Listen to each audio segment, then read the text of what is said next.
अक्टूबर 2025 से देश में कई सारी चीजें बदल गई हैं, जैसे कि एलपीजी की कीमतें, रेलवे यूपीआई के नियम, पीएफ एनपीएस में भी कई बदलाव हुए हैं जिनका सीधा असर आपकी जेब पर पड़ेगा। तो ये बदलाव कौन कौन से हैं, अक्टूबर से देश में क्या कुछ बदल जाएगा, हम आपको सब कुछ बताएंगे इस वीडियो में।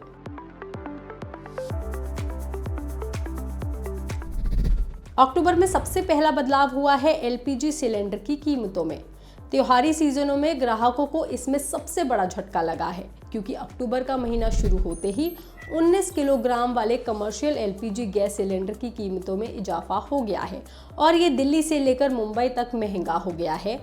आईओसीएल की वेबसाइट के मुताबिक दिल्ली में एक सिलेंडर की कीमत में 15 रुपये की बढ़ोतरी की गई है और ये 1580 रुपये के बजाय 1595 रुपये का मिलेगा। वहीं कोलकाता में कीमतों में 1684 रुपये से बढ़ाकर 1700 रुपये हो गई है। मुंबई में अब तक 1531 रुपये का मिलने वाला ये सिलेंडर अब 1547 रुपये का मिलेगा, जबकि चेन्नई में ये 1738 रुपये से बढ़कर 1754 रुपये पर हो गया है। बता दें, बीते कुछ महीने में ऑयल मार्केटिंग कंपनियों ने 16 किलोग्राम वाले सिलेंडर की कीमतों में कटौती की थी, अब इसमें इजाफा हो गया है। हालांकि इस बार भी 14 किलोग्राम वाले घरेलू एलपीजी सिलेंडर की कीमतें नहीं बदली हैं। दूसरा बदलाव यूपीआई से जुड़े नियमों में हुआ है। अब आप यूपीआई पर रिश्तेदारों और दोस्तों से सीधे पैसे नहीं मांग पाएंगे। एनपीसीआई के मुताबिक ये कदम ऑनलाइन धोखाधड़ी और फिशिंग रोकने के लिए उठाया गया है। इसके अलावा 1 अक्टूबर से यूपीआई की लिमिट में भी बड़ा बदलाव हो गया है। अब आप एक बार में यूपीआई से 5 लाख रुपए तक का लेन देन कर सकते हैं, जबकि पहले ये लिमिट 1 लाख रुपए थी। 1 अक्टूबर से यूपीआई ऑटो पे की सुविधा भी उपलब्ध होगी, जिसका इस्तेमाल सब्सक्रिप्शन और बिल भुगतान के लिए किया जा सकता है। हर ऑटो डेबिट पर नोटिफिकेशन मिलेगा और इसे जब चाहें आप बंद कर सकते हैं। तो अब यूपीआई के कई नियम बदल गए हैं। तीसरा बदलाव रेलवे के नियमों में होने जा रहा है।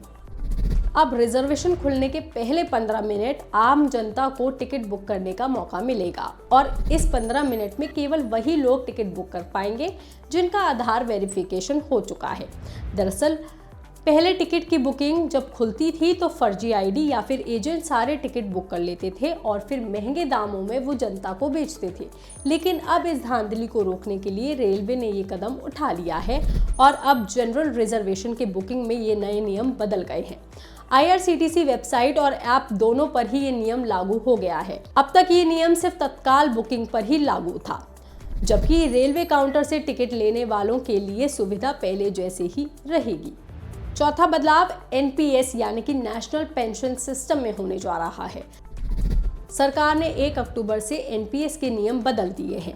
अब मासिक न्यूनतम योगदान राशि बढ़ाकर 1000 रुपये कर दी गई है, पहले ये 500 रुपये थी। इसके अलावा अब गैर सरकारी क्षेत्र के कर्मचारी, कॉर्पोरेट पेशावर और गिग वर्कर्स एक ही पैन नंबर के जरिए एनपीएस की कई स्कीमों में निवेश कर पाएंगे। इसमें निवेशकों को जरूरत के हिसाब से निवेश चुनने की आज़ादी भी मिलेगी, जिससे रिटायरमेंट प्लानिंग मजबूत होगी। पांचवा बदलाव हवाई सफर में हुआ है और माना जा रहा है कि अब हवाई यात्रा महंगी हो जाएगी। दरअसल अक्टूबर के पहले दिन ही कंपनियों ने एटीएफ यानी कि एयर टरबाइन फ्यूल प्राइस में जोरदार इजाफा कर दिया है। दिल्ली में इसकी कीमत देखें तो 90,713.52 रुपये प्रति किलो लीटर से बढ़कर 93,766.02 रुपये प्रति किलो लीटर हो गई है। कोलकाता में ये 93,886.18 रुपये के बजाय अब 96,816.58 रुपये हो गई है।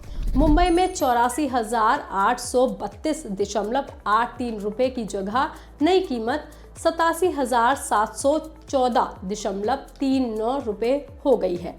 चेन्नई में ये 94,151.96 रुपये प्रति किलो लीटर से बढ़कर अब 97,302.14 रुपये हो गई है और इसकी कीमतों में इजाफा होने से एयरलाइंस की लागत में बढ़ोतरी होगी, जिसका सीधा असर हवाई सफर पर पड़ेगा और अब हवाई सफर महंगा हो सकता है। छठवां बदलाव ऑनलाइन गेमिंग के नियमों में हुआ है। अब नए नियमों के तहत सभी ऑनलाइन गेमिंग प्लेटफॉर्म्स को मैती से वैध लाइसेंस लेना होगा और ऑनलाइन रियल मनी गेमिंग में 18 साल से कम उम्र के बच्चे हिस्सा नहीं ले पाएंगे, जिससे गेमिंग इंडस्ट्री में सुरक्षा पारदर्शिता बढ़ेगी और धोखाधड़ी कम हो सकेगी। 7वां बदलाव डाक सेवा और स्पीड पोस्ट में होगा। डाक सेवा की स्पीड पोस्ट में नई सुविधाएं मिलेंगी और कुछ कीमतों में बदलाव होगा। नई सुविधाओं में OTP आधारित delivery, real time tracking, online booking और SMS नोटिफिकेशन शामिल हो जाएगा। स्पीड पोस्ट पर छात्रों को 10% और नए थोक ग्राहकों को 5% की छूट मिलेगी। 8वां बदलाव PF के नियमों में हो सकता है और PF होल्डर्स को नई सुविधाएं मिलेंगी। अक्टूबर के महीने से ही EPFO अपनी नई डिजिटल सेवा EPFO 3.0 लॉन्च कर सकता है। इससे PF से जुड़ी ऑनलाइन सेवाएं तेज हो जाएंगी और पेंशन भोगियों को लाभ मिल सकता है। और इस लॉन्च के बाद आप अपने PF का पैसा ATM से निकाल पाएंगे। 9वां और सबसे आखिरी बदलाव रेपो रेट और लोन में हो सकता है। दरअसल अक्टूबर की शुरुआत में ही भारतीय रिजर्व बैंक यानी कि RBI की मौद्रिक नीति समिति की बैठक है। इस बैठक में रेपो रेट के साथ साथ दूसरे वित्तीय फैसले भी लिए जाएंगे। अगर रेपो रेट में कटौती होती है तो होम लोन और कार लोन की ब्याज दरों में कमी हो सकती है, जिससे आपकी मासिक EMI पर पॉजिटिव असर पड़ सकता है।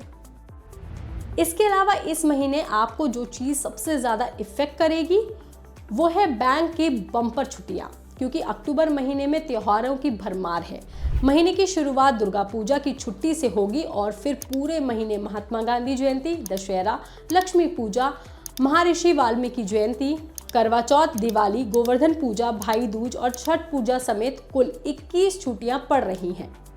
हालांकि ये बैंक हॉलिडे अलग अलग राज्यों और शहरों में अलग अलग हो सकते हैं, तो ऐसे में अगर आपको बैंक से जुड़ा कोई काम ज़रूरी है तो पहले भारतीय रिजर्व बैंक की ओर से जारी अक्टूबर बैंक हॉलिडे लिस्ट देखकर ही घर से निकलें। इस जानकारी पर, इस खबर पर आपका क्या कहना है, आप हमें कमेंट करके ज़रूर बताएं। बाकी तमाम खबरों के लिए आप देखते रहिए लोकमत हिंदी।